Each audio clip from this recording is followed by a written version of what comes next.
Mayong gabi mga higala ug mga kaigsunan. Ani ana usab kita niining usa ka pagtuon sa atong Sabbath School lesson daily, no? Ay abot na ang atong takna alang sa atong pagtuon mga higala. O nga sa atong mapadayon kini nga pagtuon, ako kamong hangyoon mauban kamo kanako alang sa usa ka pagampo. Among maluluyon, may gugmaon nga mahana kas mga langit, nini nga takna sa kagabion. Naghangyo kami nga samtang kami magatuon nining leksyon nining gabi. Hatag ka na mo Ginoo ang langit ng kaalam. Iyahay kami kanunay pinagisip mong belang espiritu, masabta na mo ang leksyon o nga makakaton kami sa mga pulong nga among makita diha sa balaang kasulatan. Salamat Ginoo sa pagtubag mo sa amo pagampo ug nga kining tanan amo gilawmang madawat sa ngalan kining Hesus. Amen. Mga higalag mga kaigsunan, niini nga kagabion atong hisgutan ining Domingo, adlong Domingo, sa city man karon ang usa sa mga topiko sa tinatikbok atong leksyon ni ining semanahuna ay tungod sa ministry a day in the ministry of Jesus, no?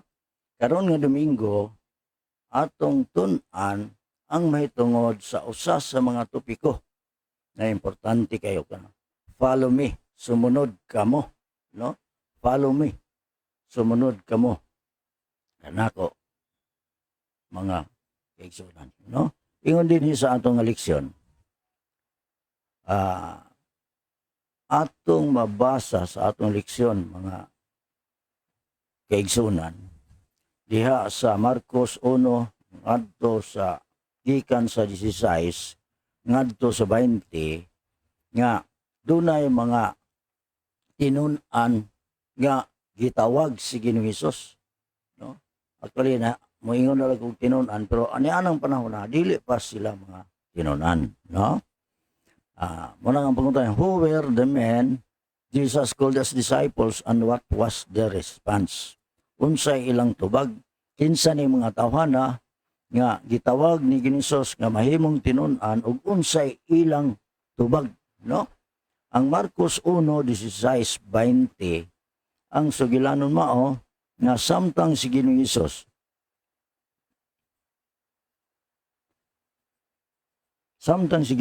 naglakaw dito sa dagat sa Galilea, sa daplin sa baybayon, iyang nakita kining duruha ka mga magsuon nga si Simon ug si Andrew, no? Nga naglabay sila sa ilaang o nagtaktak sila sa ilang pukot nga samtang nakit-an sila ni Ginoong Hesus, niingon si Ginoong Hesus, follow me and I will make you become fishers of men. Sumunod kamo kanako, himuon ko kamong mga mananagat og tao. So, sige kaingon ko na ang kining pagpanagat og tao dili gyud in taon sayon. Pinakaliso sayon ra ang managat ang isda, pero kanang pagpanagat og tao perti gyud ang lisura. Actually, ang purpose ni Ginoong Hesus mao nga daghan nga mga tao nga mosunod sa iya. So, manang dinhi sa Marcos 1 mga teksto 16 ngadto sa 20, nakit-an niya si Simon nga sa ulahi ay gitawag og Pedro, kauban sa iyang igsuon nga si Andrew. Dayon sa unahan nga samtang siya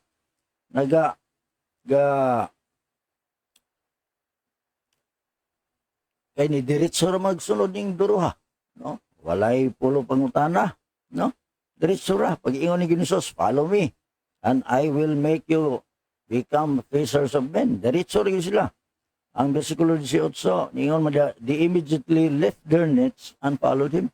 Lalimang kana ni diretso og ila ang pukot ilang gibilin, diretso sila sunod ni Ginoong Hesus mga kaigsunan. Unya samtang naglakaw sila sa unahan, nakita na po ni Ginoong Hesus ang duha ka mga igsoon nga si James ug si John nga mga anak ni Zebedee. Sa samang paagi, gibiyaan sad nila diretso ang ilaang pagpanagat. Unya, dinhi sa versikulo 19, when he had gone a little farther, from there he saw James, the son of Zebedee, and John his brother who also were in the boat, mending their nets. And immediately he called them, and they left their father Zebedee in the boat with the hired servants and went after them. So, mga higala, o mga kaigsonan,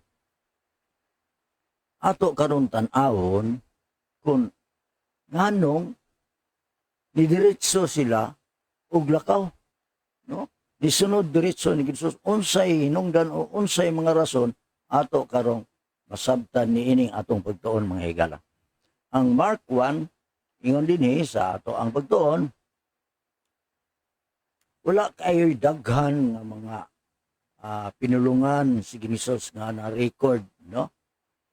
Pero diha sa Marcos 1:17, sige, kaingon ko na, sa dihang iyang gisultian kining duha ka mga mananagat, nga si Simon, nga sa ulayha gitawag Pedro, o ang iyang igsoon nga si Andro, kining duha ka tawo nga nagbarog dito sa baybayon, nga naglabay o nagtaktak silang pukot, diretso ra nga may kuyog ngadto kanila.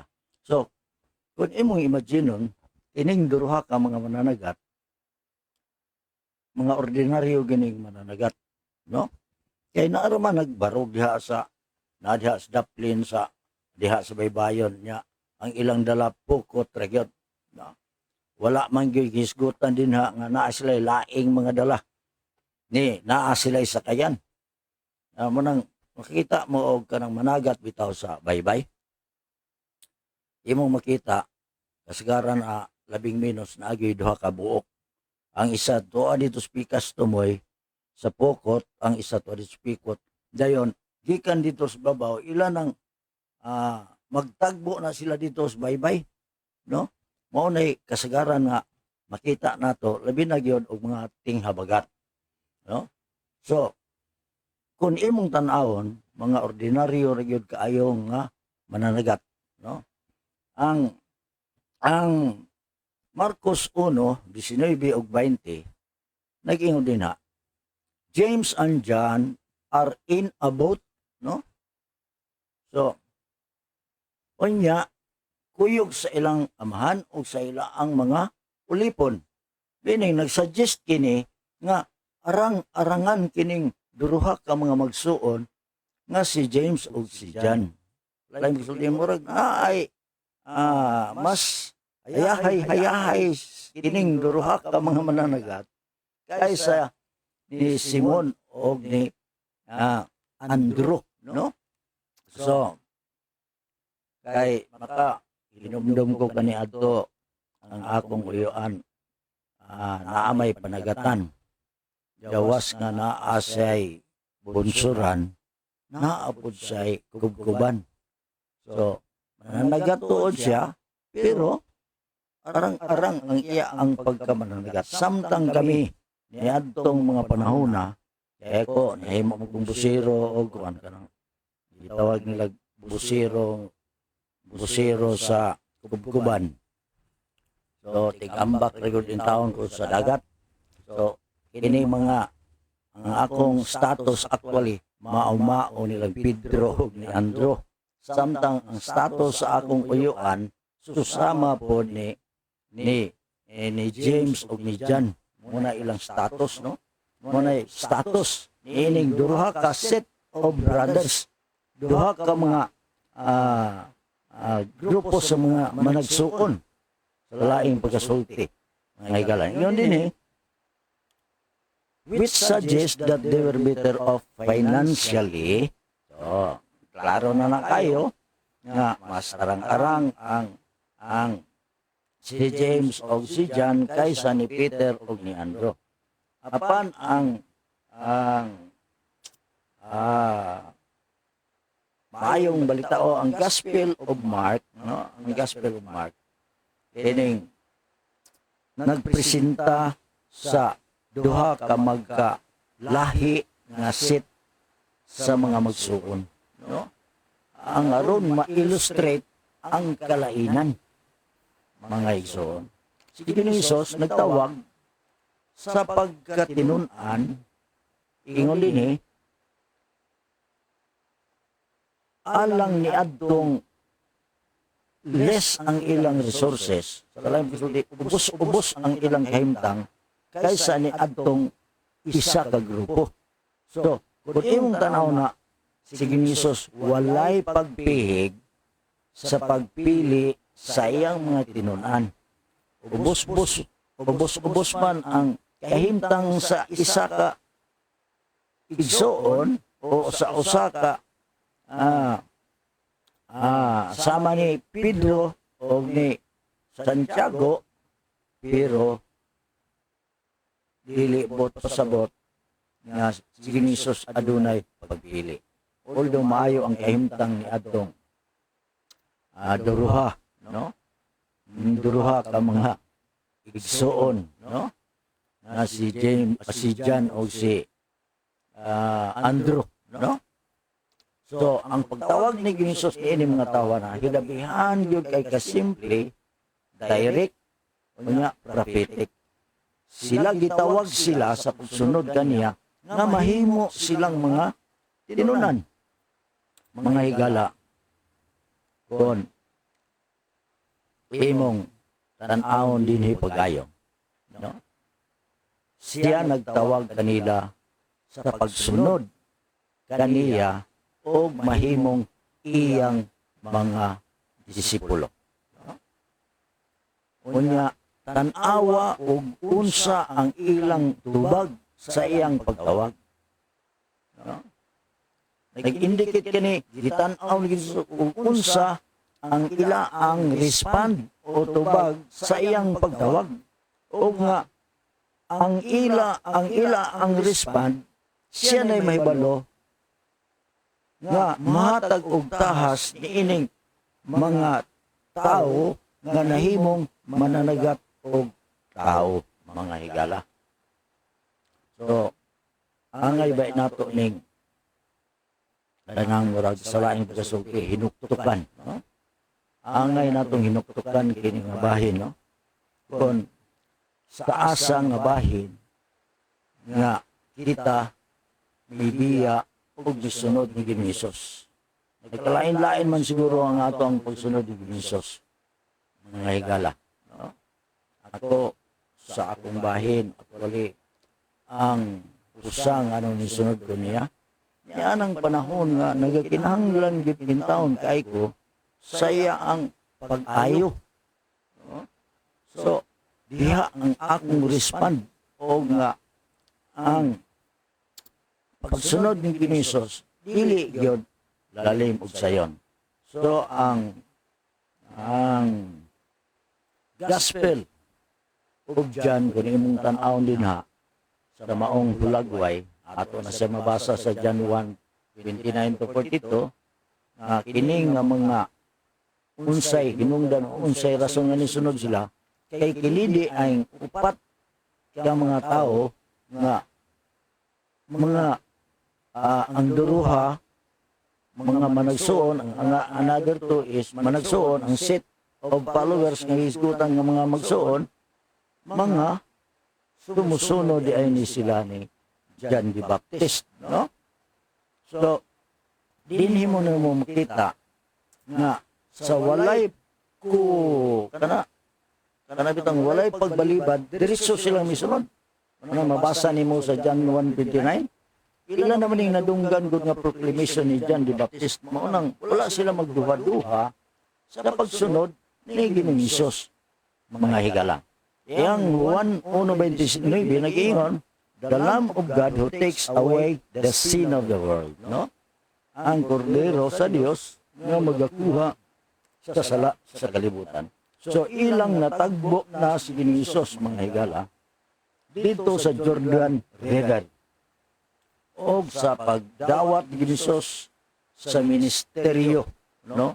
Niadto nga maong nga panahon. Pero nga naman nga kini si Mark, murag wala man gyud kay say mga details, no? Niining bahina mga higala. Ingon din actually, but why does Mark not fill in more details?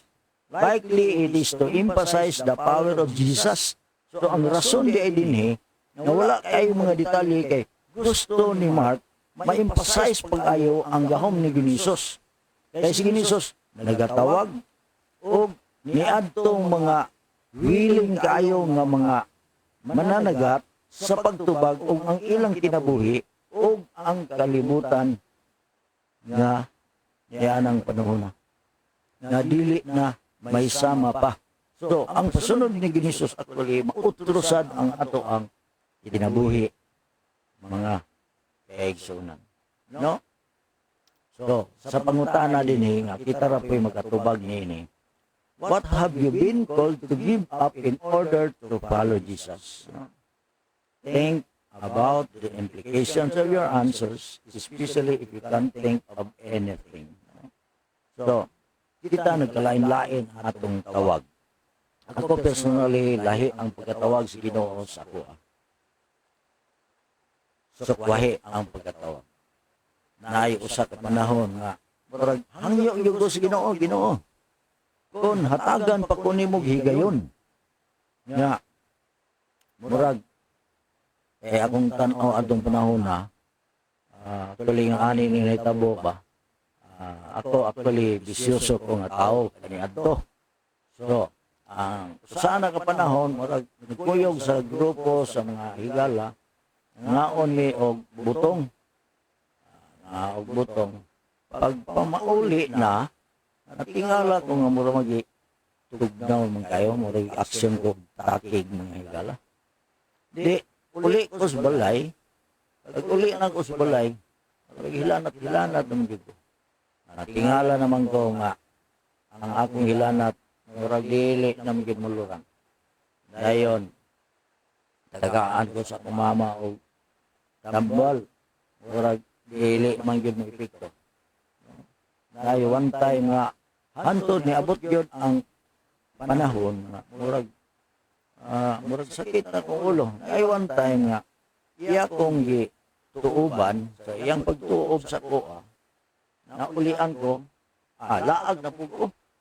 Agoy, ibalik na po ako. Tulog ko og laing balay sa akong amigo. Suod kayo, pagkahuman, agoy. Tukar naman po akong takig. Uli na po sa balay. Pag sa laing pagkasuli, nabughat ko. Mga higala. O mga kaiso. Nabughat ko. Sa akong pagkabughat, murag, imbis unta, madali ang akong kain ni, grabe ang akong sakit. Munang samtang na ako dito sa higdaanan, kining akong buhok, kung ako ni Sembiraon, perti na yun kayong sakita. Dati yung sakita, yun magwata hilabihan, yun kay sakita. Mulihok ko, mura magbabuak akong ulo. Munang higda ko, mubangon ko, hinay, yun kay akong bakod, kay og mukalit ko, kining akong ulo, magbabuak. Munang samtang higda ko, na malandong ko ba? Yung kong Ginoo, tagaan pa ko ni mugsansa nga mabuhi. Kini akong mga binuhatan nga dili maayo. Ako gining utruhon. Muna akong pagigsaan. Pagigsaan dito. Niadto akong pagigsaan. Dito na ko nakahuna-huna o tuon sa Biblia. Diha na ang uban nga mga detalye ini dili lang sana ko ihatag mga kahigalaan. Pero diha niya ng panahon na murag diha ko nagsugod og pakli sa Biblia na may Biblia kaniadtong wala na cover. Sugod na kong pakli. Hantod nga naay mga pangutana nga akong giris ngadto sa akong mama. Diskontinto ko sa tubag. Hantod niabot ang panahon nga nakaingon ko, I will follow Jesus. Ako siyang sundon. So mga higala, niini nga kagabion, actually, ang pagtawas tagsa-tagsa ngadto sa pagkatinunan ni Hesus, nagkalain-lain mga kahiglaan. Una nga niini nga kagabion, ang atong leksyon mo end taman dinhi ani nga bahin nga gipasanto pag-ayo nga si Hesus nagtawag, no? Sa tagsa-tagsa nato ka mga kinabuhi, mga kaigsunan, no? Ingon pa ni Hesus, follow me and I will make you fishers of men. Ining gabi, mga higala, ang kasulbaran sa pagtawag sa Ginoo sa tuwa atong sundon siya, kay dili mahitabo nga maghatag siya nato og kanang kinabuhi nga walay paglaom. Ang pagsunod nato kang Hesus, ang paglaom naa kanunay.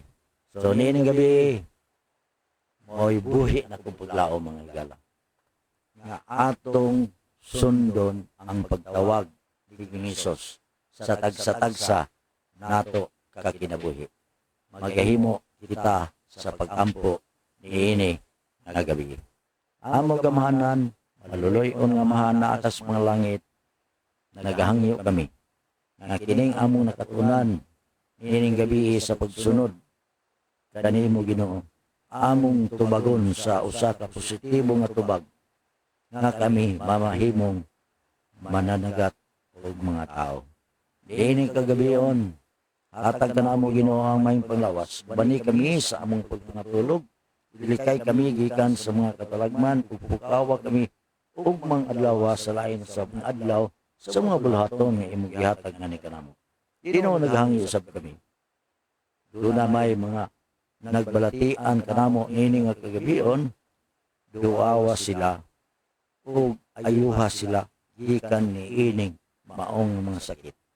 Ug nga sila tawga Ginoo sa pagsunod anak kanimo. Salamat Ginoo sa imong pagtubag sa among pagampo. Pasayloa kami gikan sa among mga sala ug nga kining tanan among lauman nga madawat sa ngalan ni Hesus. Amen. Mga higalang mga kaigsunan, kining inyo ang igsuon, Brother William Cabert, magaingon, panalanginan kamo sa Dios.